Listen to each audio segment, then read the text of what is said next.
आज हम सिंपल से जो क्वेश्चंस हैं, सिंपल इंटरेस्ट के जो टॉपिक के क्वेश्चंस हैं वो हम लेकर के आए हैं। तो उसमें से जो इम्पोर्टेंट क्वेश्चंस होते हैं, टॉप 10 क्वेश्चंस आपको इस वीडियो में देखने को मिलेंगे। तो सिंपल इंटरेस्ट से जो संबंधित टॉप 10 क्वेश्चंस हैं वो आपके किसी भी एग्जाम हो, चाहे वो यूपी टेट हो, यूपी टेट के स्पेशल क्वेश्चंस हैं इसमें लिए गए हैं, और साथ ही आगे एसएससी है, एसएससी सीजीएल के क्वेश्चंस भी हो, कोई भी मैथमेटिक्स का कंपटीशन हो, टॉप 10 जो क्वेश्चंस हैं वो हम इस वीडियो में सॉल्व करेंगे।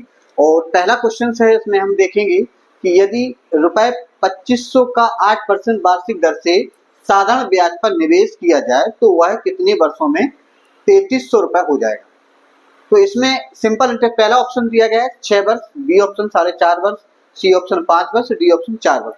इसमें सिंपल इंटरेस्ट में सबसे पहले हम ये ध्यान दें कि जो ब्याज है, मूलधन है, साधारण ब्याज है, मूलधन है, दर है और समय, इन 4 चीजों पर क्वेश्चंस बनते हैं। तो इसमें क्या करेंगे कि जो इसमें साधारण ब्याज होता है यानी कि सिंपल इंटरेस्ट होता है, साधारण ब्याज। अब बात करेंगे कि साधारण ब्याज होता क्या है। जब कोई भी व्यक्ति दूसरे व्यक्ति को या किसी बैंक में अगर आप पैसा जमा करते हैं, अगर कोई बैंक आपके केवल मूलधन पर ब्याज देती है तब तो कहा जाएगा कि वो एक साधारण ब्याज है। लेकिन अगर वो मूलधन को जो ब्याज आपको मिला और मूलधन में मिक्स कर देता है, मिला देती हैं, मिलाने के बाद जो आपको धन मिलेगा उसको बोलेंगे मिश्र धन बोलते हैं। अब जब हम मूलधन मिश्र धन से मूलधन घटा देते हैं तो हमारा सिंपल इंटरेस्ट जो है ब्याज निकल करके आ जाता है। इसका मतलब ये होगा कि जो हमारा मिश्र धन होता है उसमें मूलधन और ब्याज भी उसके साथ जुड़ा होता है। अब ये भी ध्यान देना है कि प्रथम वर्ष यानी कि 1 वर्ष का साधारण ब्याज और चक्रवृद्धि ब्याज। चक्रवृद्धि ब्याज क्या होता है? जब हमारा चक्रवृद्धि ब्याज जब ब्याज पर भी ब्याज देना चालू करे कोई तो उसे बोलते हैं चक्रवृद्धि ब्याज। तो मूलधन सबसे पहले हम जमा करते हैं उसको बोलते हैं मूलधन। मूलधन का मतलब होता है जो आपने जमा किया। मूलधन माने जो आपने प्रिंसिपल वैल्यू जो आपने जमा किया, यानी कि जो आपने जमा किया, ठीक। कुछ समय बाद यानी कि समय बीतने के बाद आपको कुछ ब्याज मिला। ब्याज माने ब्याज शायद कुछ जब आप वापस लेने गए तो जो मिश्र धन मिलेगा, मिश्र धन जो मिलेगा वो आपका मूलधन जो जमा किया वो मिलेगा, और उसने जो मूलधन आपका प्रयोग किया था कुछ समय के लिए तो उस पर उसने कुछ और पैसा आपको दे दिया, तो वो हो गया आपका ब्याज। तो जब मिश्र धन होगा मूलधन और ब्याज का सम होता है।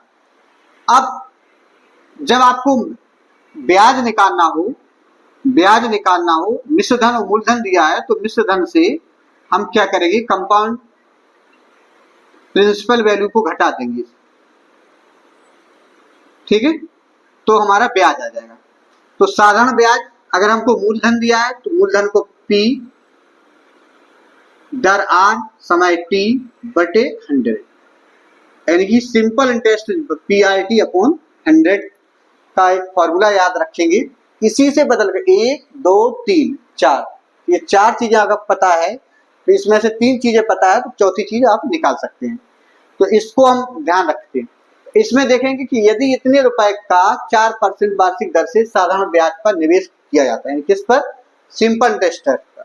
तो इसमें हमें क्या करना है कि जो आपका मूलधन है वो है 2500 रुपए, ठीक है। और दर कितनी दी गई है? दर हमेशा यहाँ प्रतिशत जहां चिन्ह लगा होगा तो समझ लेना कि वही दर है 8% यानी कि R का मान। इसके बाद देखें वह कितने वर्षों में, T समय हमें निकालना है, इतना हो जाता है यानी कि मिश्र धन आपका दिया गया है, इतना जो बाद में हो रहा है वो है 3300 रुपया। अब देखो हमको क्या T निकालना है, P हमको दिया है, R हमको दिया है, ठीक है। तो सिंपल इंटरेस्ट हमको पता होना चाहिए। तो ब्याज कैसे निकलेगा? ब्याज होगा मिश्र धन में से मूलधन घटा देंगे जो बाद में हो रहा है, 3300 में से 2500 घटेगा, जब घट जाएगा तो कितना बचेगा? 8 5 13 है ना, 8 5 13 800 800 रुपए आपके बचे।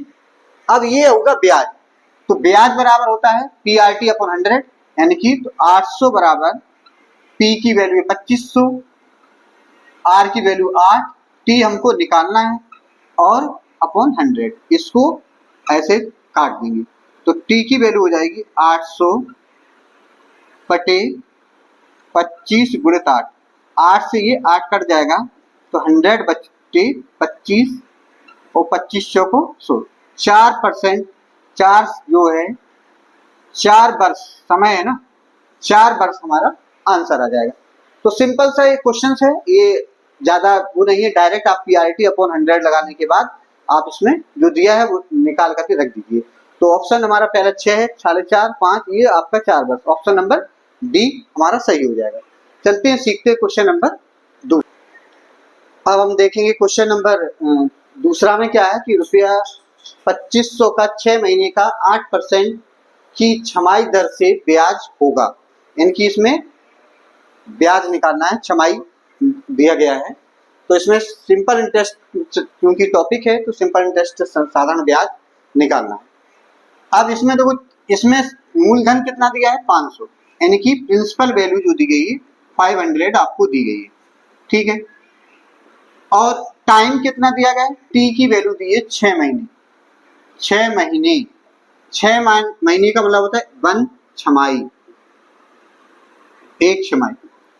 दर कितनी दी गई 8%, कितनी है छमाई, तो इसका मतलब है 6 महीने में एक बार दे रहा है तो 1 छमाई हुई।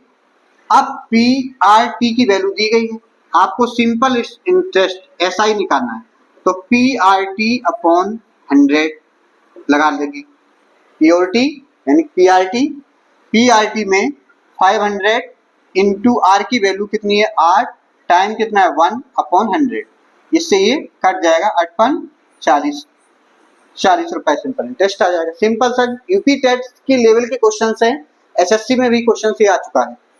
तो इस टाइटल में कुछ क्वेश्चन ऐसे होते हैं सरल दिए होते हैं, फिर बाद में उनका स्टैंडर्ड जो है बढ़ता चला जाता है। तो पहला ऑप्शन ए है, बी 30 है, पहला ऑप्शन ए में 20, बी में 30, सी में 48, डी ऑप्शन 40, तो ऑप्शन नंबर हमारा डी आंसर हो जाएगा 40। चलते हैं सीखते हैं क्वेश्चन नंबर आपका तीसरा। अब हम सीखते हैं क्वेश्चन नंबर तीसरा में क्या है कि कोई राशि साधारण ब्याज द्वारा किसी दर से 3 वर्ष में स्वयं की 7/6 गुनी हो जाती है, तो ब्याज की वार्षिक प्रतिशत दर होगी। ये इंपॉर्टेंट क्वेश्चन है, इससे रिलेटेड क्वेश्चन हर एग्जाम में, चाहे वो PCS का एग्जाम हो, चाहे यूपीटेट का हो, चाहे SSC का हो, या किसी भी पुलिस का एग्जाम हो, या जो भी आपके एग्जाम आते हैं, तो इस प्रकार के जो क्वेश्चंस है, इससे रिलेटेड जो क्वेश्चंस हैं, वो निश्चित रूप से क्वेश्चंस आपको जरूर मिलेगा। तो इस क्वेश्चन को आप ध्यान से देखना। जैसे मान लीजिए उसने कहा कि कोई राशि है जो साधारण ब्याज की दर से 3 वर्ष में 7/6 गुनी होती है, तो ब्याज की दर ज्ञात करो। यानी कि कोई राशि कुछ वर्षों में अपने की वो कुछ गुनी हो जा रही है, यानी कि आप इसको सिंपल से समझ लीजिए। जैसे जब कोई राशि अपनी राशि है, जो राशि है उसको हम कहते हैं मूलधन। अब मूलधन है वो 3 वर्ष में वो इतने गुना हो जा रहा है, यानी कि बाद में जो चीज हो जा रही है तो उसको बोलते हैं मिश्रधन। तो मिश्रधन जो है, जो बाद में हुआ है, वो अपने मूलधन का वो इतने गुना हो गया, 7/6 गुनी हो गई। इसका मतलब है कि जब गुना शब्द हो, यानी कि अगर कोई इस प्रकार से A/B गुना किसका मूलधन का, A/B का मतलब है कुछ भी संख्या हो सकती है, जरूरी नहीं कि 7/6 ही हो, कुछ भी संख्या हो सकती है। अगर इस प्रकार से लिखेंगे तो देखेंगे हमको देखने को क्या मिल रहा है यहाँ कि मूलधन को नीचे आ जाएगा, ये यहाँ मूलधन लिख देंगे तो ये क्या होगा A/B, इसका मतलब मिश्रधन A और मूलधन B है। अगर मिश्रधन A मूलधन B है तो ब्याज हमारा क्या होगा, तो ब्याज हमारा हो जाएगा मिश्रधन में से मूलधन घटा देते हैं, तो ये हमारा ब्याज हो गया। अगर हम ब्याज की ये बात करें, अब हम समय निकालना है, अगर हम ब्याज निकालते हैं सिंपल इंटरेस्ट तो हमारा PRT अपॉन 100 होता है, ठीक। अगर हमें T निकालना है तो T समय क्योंकि प्रतिशत की दर निकालनी है यानी कि आर निकालना है, तो आर बराबर अगर निकालेंगे, आर बराबर S I into 100 upon P into T, यानी कि पी क्या है, प्रिंसिपल वैल्यू, यानी कि मूलधन क्या है हमारा, मूलधन ए है, मूलधन बी है। तो अगर हम सिंपल इंटरेस्ट क्या है, ए माइनस बी, तो A minus B into 100 upon P क्या है, बी, तो बी इंटू समय इंटू टी। तो इस प्रकार से ये फॉर्मूला हमारा बन करके निकलता है A minus B upon B 100 upon T. ये चीज हमको ध्यान रखनी है। तो जो फॉर्मूला बना वो कैसे बना कि R इक्वल टू जब निकालेंगे तो डायरेक्ट आपको याद रखना है A minus B into 100 upon B into T. इससे हमारा डायरेक्ट फॉर्मूला से निकल के आ जाएगा। तो कोई राशि साधारण ब्याज की दर से 3 वर्ष में, समय कितना दिया गया है, 3 वर्ष, ठीक, कितने गुनी हो रही है, 7/6, यानी कि ए की वैल्यू 7, बी की वैल्यू 6 है। तो इसमें लिखेंगे हम 7 माइनस 6 अपॉन 6 इंटू टी की वैल्यू 3 वर्ष इंटू यहाँ 100, ठीक है, ऊपर 1 इंटू 100 अपॉन 6 इंटू 3। अब इसे और काट दीजिए, ये 50 बचेगा, ये 3 हो जाएगा, यानी कि ये हो जाएगा 3 3 9 हो जाएगा। तो इसका मतलब ये होगा, अब इससे काट दीजिए, अब 9 आ रहा है यहाँ पर, तो 9 देखो कहीं पर यहाँ है, और ये वाला नहीं हो सकता है, ये वाला नहीं हो सकता है। अब इसमें से एक होगा, तो होगा तो कैसे, 9 का डिवाइड कर दीजिए इसमें, 9 से 50, 9 पना 45, 5 रिमाइंडर है, तो 5 सही 5/9 हमारा आंसर आ जाएगा। यानी कि दर जो होगी वो 5 सही 5/9% हमारी दर हो जाएगी। तो सिंपल सा इंटरेस्ट है। अब इसमें 7/6 गुनी, तो यहाँ पर आपको ए माइनस बी अपॉन बी करना है। अगर मान लीजिए 7 गुनी रहे, तब एक ही वैल्यू क्या हो जाएगी, 7 हो जाएगी, और नीचे उसके 1 मान लेंगे तो यहाँ पर हो जाएगा 1, तो 7 माइनस 1 अपॉन 1 लिखा जाएगा। तो सिंपल सा इसी से क्वेश्चन आपको और आगे कराते हैं, जिससे आपको एकदम क्लियर हो जाए टॉपिक। तो अगर टॉपिक क्लियर हो रहा है, सिंपल इंटरेस्ट समझ में आ रहा है, तो आप चैनल को सब्सक्राइब करें, लाइक करें और कमेंट जरूर करें, जिससे कि आपके इंपॉर्टेंट जो क्वेश्चन है वो छूटने ना पाए। हर वीडियो जो हम बना रहे हैं वो आप तक पहुंचता रहे। चलिए सीखते हैं क्वेश्चन नंबर 4। क्वेश्चन नंबर 4 में क्या है, किसी धनराशि का साधारण ब्याज मूलधन का 1/9 है और वर्षों की संख्या दर प्रतिशत प्रति वर्ष के बराबर है, तो दर प्रतिशत प्रति वर्ष क्या हो, यानी कि इसमें जो दर है वो समय के बराबर है, जितने वर्ष समय है उतने परसेंट उसकी ब्याज की दर है। अब यहाँ पर क्या है, कोई धनराशि का साधारण ब्याज मूलधन के 1/9 है, यानी कि वो ये कह रहा है कि जो ब्याज है वो 1/9 है मूलधन की, ठीक है। इसका मतलब ब्याज बटे मूलधन ऐसे लिखेंगे, बराबर 1/9, यानी कि 9, तो ब्याज कितना हो गया 1 और मूलधन 9 हो जाएगा। अब इसमें क्या है, दर आगे क्या रहा है कि जो आर की वैल्यू है वो टी के बराबर है, यानी कि टाइम के बराबर है, रेट जो है वो टाइम के इक्वल है। पहली कंडीशन ये दी गई है, दूसरी कंडीशन ये दी गई है। तो हमको आर निकालना है, तो हमको पता है कि एस आई बराबर होता है पी आर टी अपॉन 100। अब आर हमको निकालना है, तो आर बराबर क्या होगा, S simple interest S I into 100 upon P into T, यानी कि प्रिंसिपल वैल्यू और टाइम।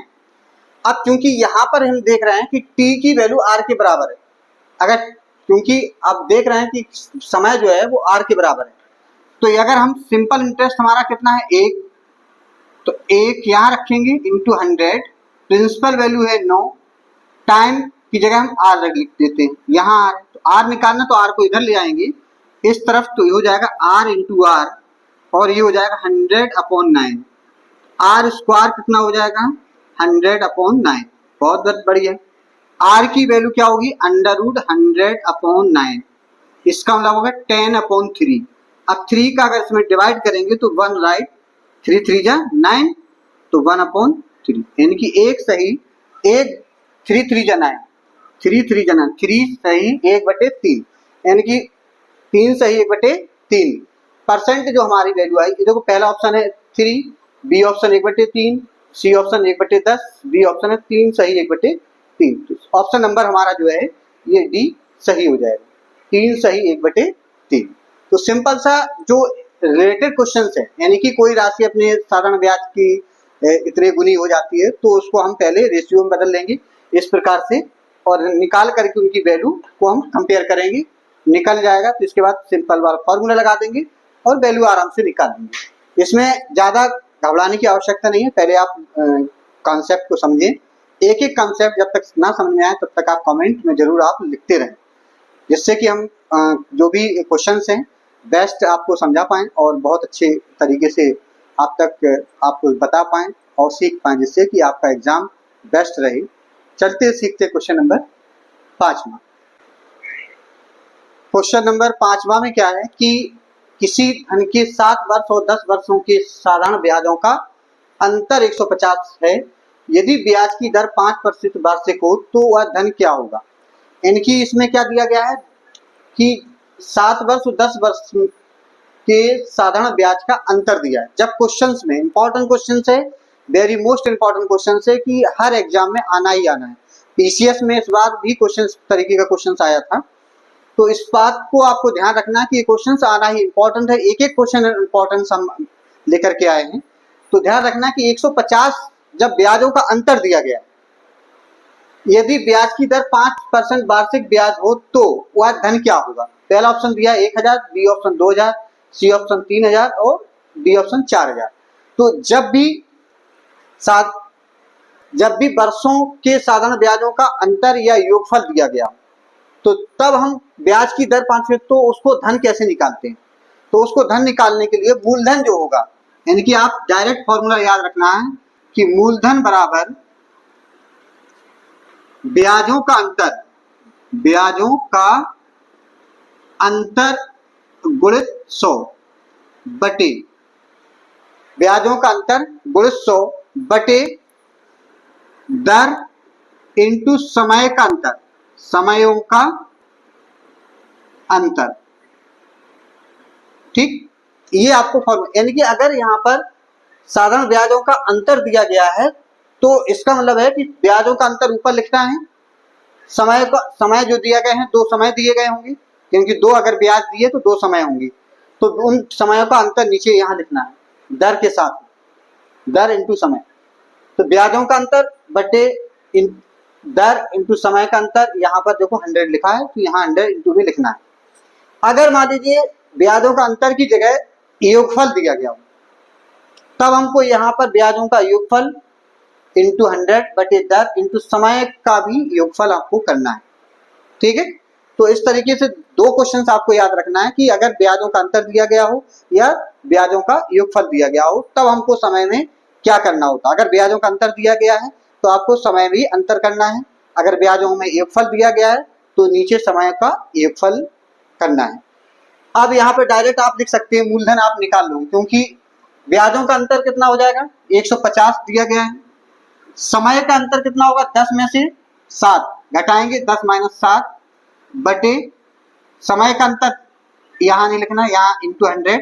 दर कितनी दी है, दर हमको निकालना है, मूलधन 5% दर दी गई ये वाली, 5 इंटू समय का अंतर दिया गया 10 - 7, ये यहाँ पर लिखना है।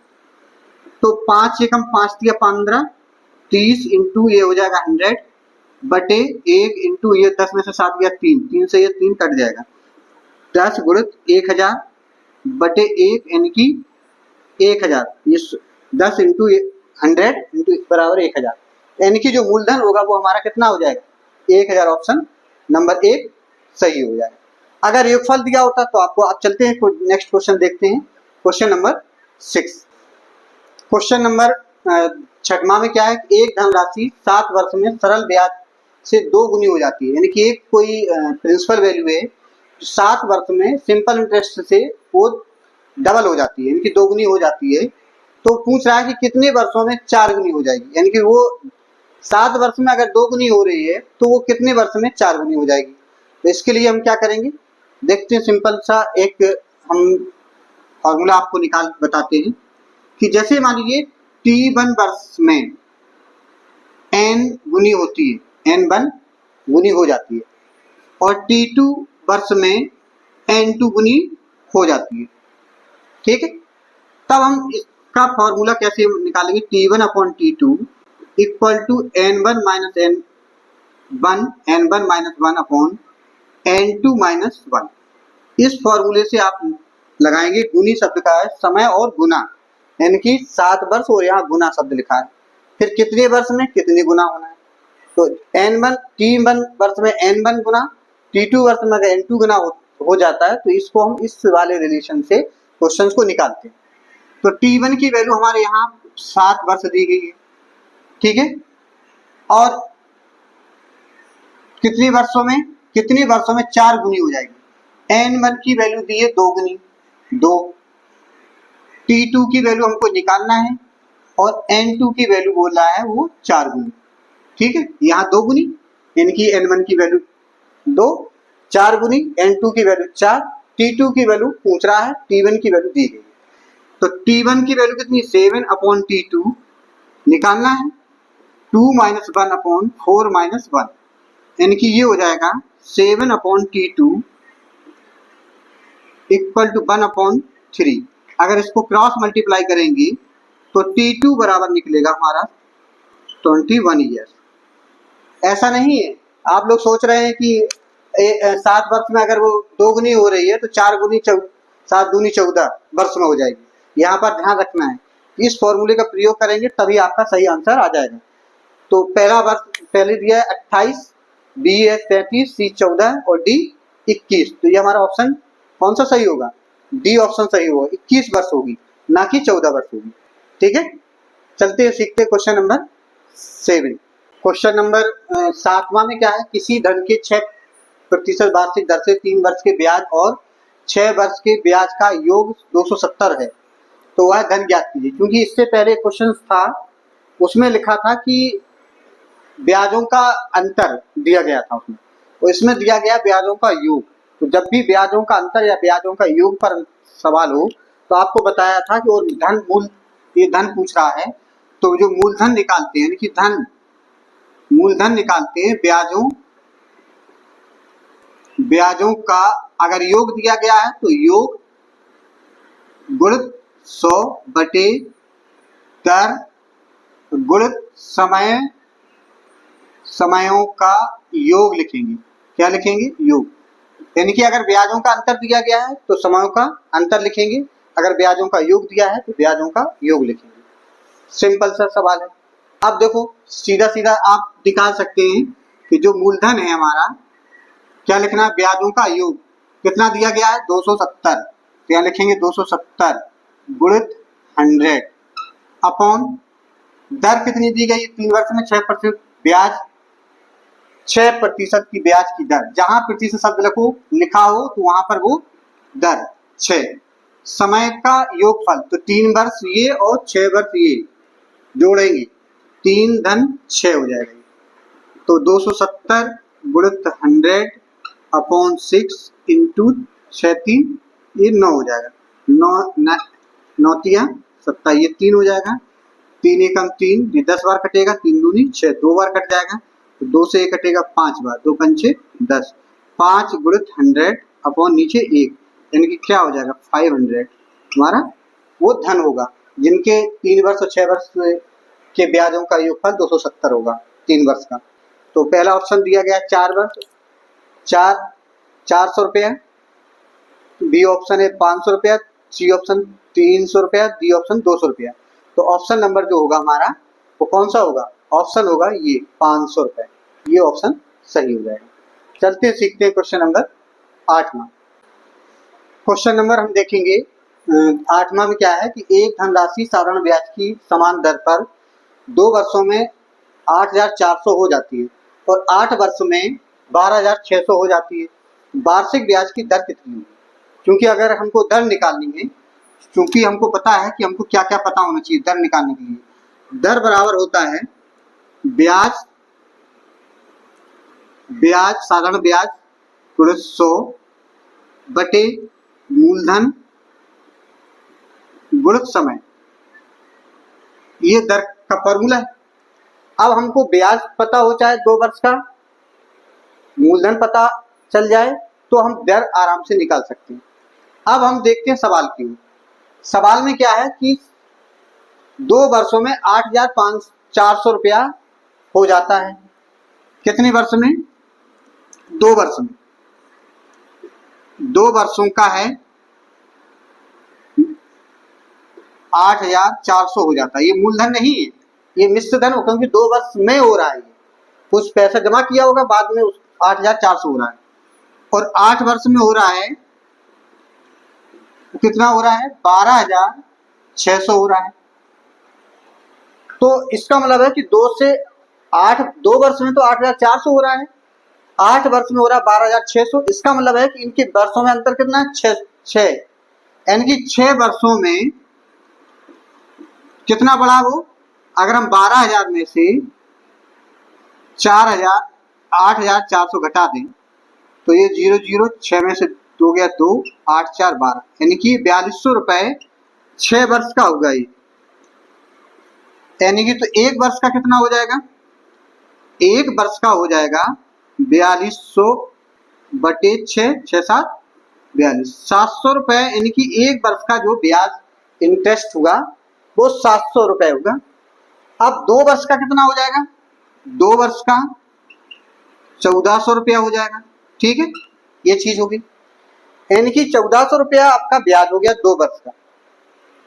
अब अगर 2 वर्ष का 1,400 रुपया ब्याज हो गया, यहाँ पर ध्यान देना है कि 2 वर्ष का अगर 1,400 रुपया ब्याज हो गया तो 2 वर्ष का मिश्र धन ये 8,400 है, तो मूलधन कितना होगा? तो यहां से हम मूलधन निकाल लेंगे। मूलधन निकलेगा 8,400 में से घटा देंगे कितना? 1,400 रुपए। तो 1,400 घटेगा 0 0 0 7, यानी कि इसका मतलब ये होगा कि जो मूलधन होगा वो हमारा कितना आ गया? वो आ गया 7,000। 7,000 हमारा मूलधन हो गया। अब यहाँ रख दीजिए, ब्याज कितना हो था हमारा? 1,400 गुणित 100, मूलधन कितना है? 7,000 गुणित समय कितना था? 2 वर्ष। 2 वर्ष, 0 से ये 2 0, 1 0 से 1 0 कट गया, 7 दूनी 14, 14 से ये 14 कट गया, कितना बचा? 2 0 से 2 0, 1 0 से 1 0, 7 दूनी 14 से 14 कट गया, कितना बचा? 10। यानी कि 10% हमारा ब्याज की दर होगी। तो ये जो सिंपल इंपॉर्टेंट क्वेश्चंस है, यानी कि ऐसे क्वेश्चंस एग्जाम में आपको फंसा देते हैं, टाइमिंग ज्यादा लेते हैं। तो आपको करना क्या है कि जो पहले वर्ष दिया है इसी पर आपको रखना है कि 2 वर्ष का ही हमको इंटरेस्ट निकाल लेंगे। जो इंटरेस्ट निकलेगा उससे घटा देंगे तो आपका प्रिंसिपल वैल्यू यानी कि मूलधन आ जाएगा। जब मूलधन आ जाएगा तो आपका फिर यहाँ पर रख देंगे वैल्यू इस फॉर्मूले में, तो आपकी ब्याज की दर निकल करके आ जाएगी। तो पहला ऑप्शन दिया गया B 12%, B option 8%, C option 10%, D option 14%। तो ऑप्शन हमारा कौन सा सही हो जाएगा? ऑप्शन नंबर सी सही हो जाएगा। 10% हमारा इसका आंसर आ जाएगा। चलते सीखते हैं क्वेश्चन नंबर 9। क्वेश्चन नंबर 9 में क्या है? एक व्यक्ति के पास रुपया 2,000 थे, यानी कि किसी व्यक्ति के पास 2,000 रुपया थे। उसने कुछ रुपए 5% की साधारण ब्याज पर उसने दे दिए किसी को, और जो शेष बचे उन्हें 4% पर उधार दे दिए। इसका मतलब है कि अब उसने 5% पर कुछ पैसा दे दिया और 4% पर कुछ पैसा दे दिया। लेकिन उसने ये कहा कि 1 वर्ष में कुल उसे 92 रुपए ब्याज के रूप में एक मिला। 1 वर्ष, क्योंकि 4 वर्ष और 5 वर्ष के बीच में जो 1 वर्ष का अंतर है वो उसे 92 रुपए ब्याज के रूप में उसे मिला। तो वो पूछ रहा है कि उसने 5% की दर से कितने रुपए उसको उधार दिए थे। मतलब 5% वाले को जो कितने रुपए उसने उधार दिए, क्योंकि उसके पास जो 2,000 रुपए थे तो उसमें से कुछ रुपया दिया होगा, तो वो 5% की दर से कितने रुपए उधार दिए। तो सबसे पहले तो ये ध्यान रखें कि आपको जो ब्याज मिला ये चीज, तो सबसे पहले तो औसत ब्याज निकालेंगे हम इसका। एक सिंपल सा जो हम आपको मेथड बता रहे हैं कि औसत ब्याज कैसे निकालेंगे। औसत ब्याज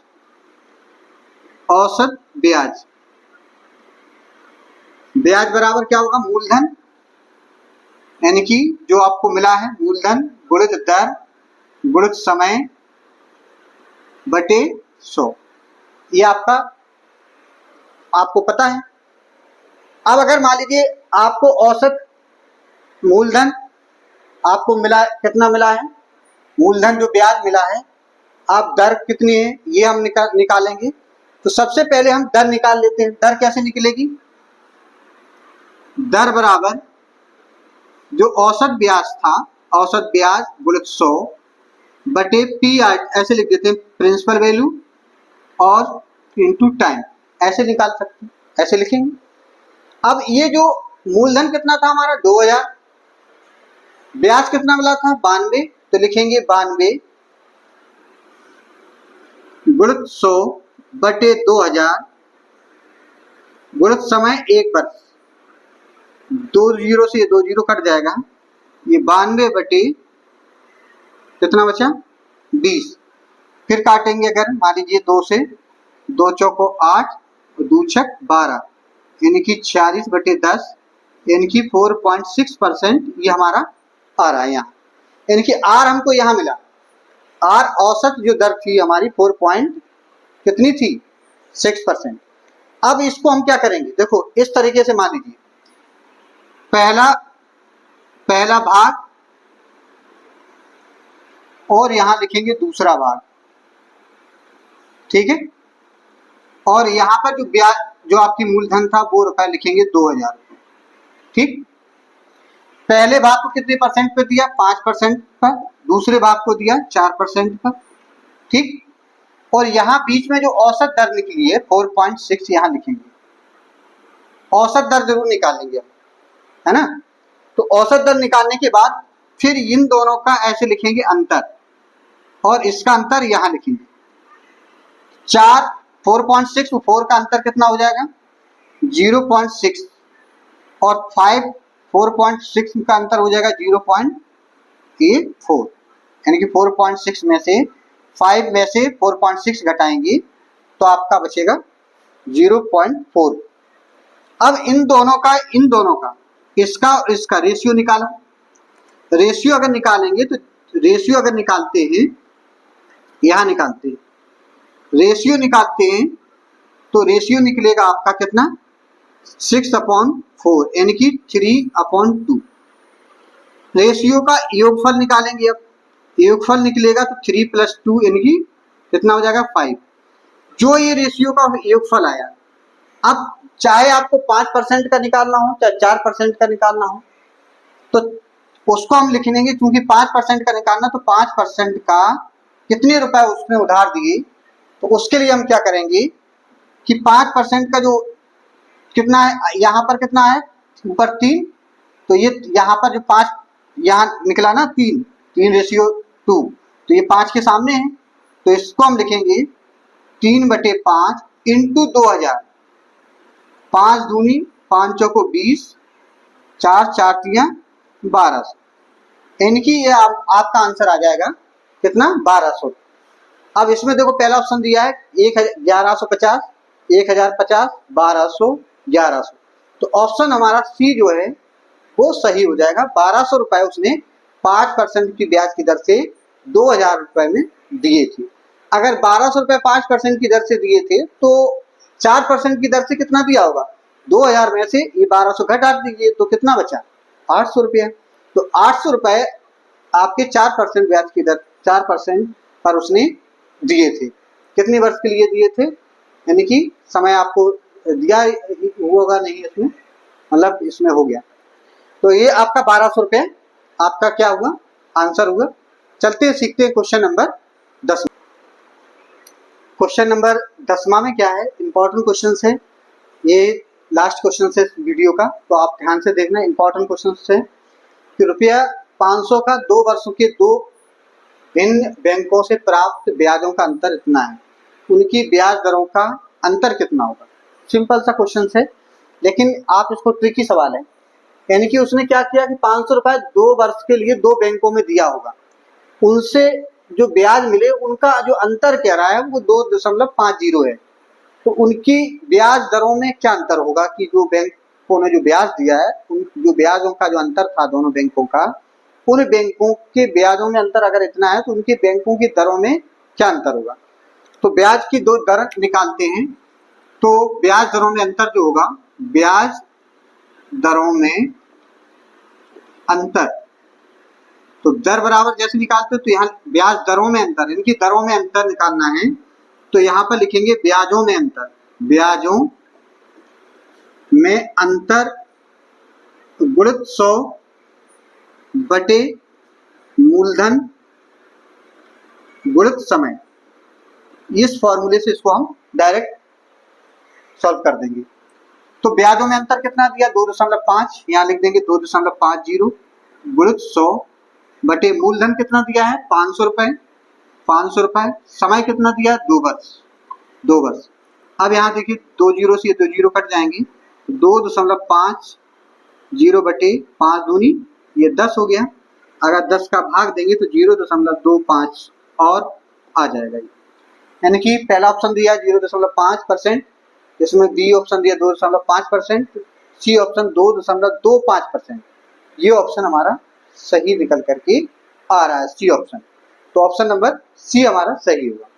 यहाँ पर आप अभी इस वीडियो को हमने 10 टॉप 10 क्वेश्चन जो सिंपल इंटरेस्ट के थे, ऐसे ही वीडियो हर टॉपिक पर, चाहे वो प्रॉफिट एंड लॉस का हो, चाहे कंपाउंड इंटरेस्ट, इसके बाद कंपाउंड इंटरेस्ट का वीडियो आएगा, उसमें भी टॉप 10 क्वेश्चंस लेकर के आएंगे। तो अगला वीडियो आप लोग जरूर देखें, और जिन्होंने अभी नहीं देखा है तो पिछले वाले वीडियो आप देखेंगे तो निश्चित ही कि जो यूपी टेट से संबंधित रिलेटेड क्वेश्चंस हैं उनको भी हमने सॉल्व किया है, एसएससी सीजीएल हो चाहे यूपीएससी हो, तो उनके सारे क्वेश्चनों को हम सॉल्व कराते हैं। जो टॉप 10 क्वेश्चन होते हैं कई एग्जाम में आ चुके हैं और आने की संभावना अधिक होती है। यदि क्वेश्चन समझ में आते हैं आपको, तो वीडियो को लाइक करें, शेयर करें और कमेंट जरूर करें। बहुत बहुत धन्यवाद।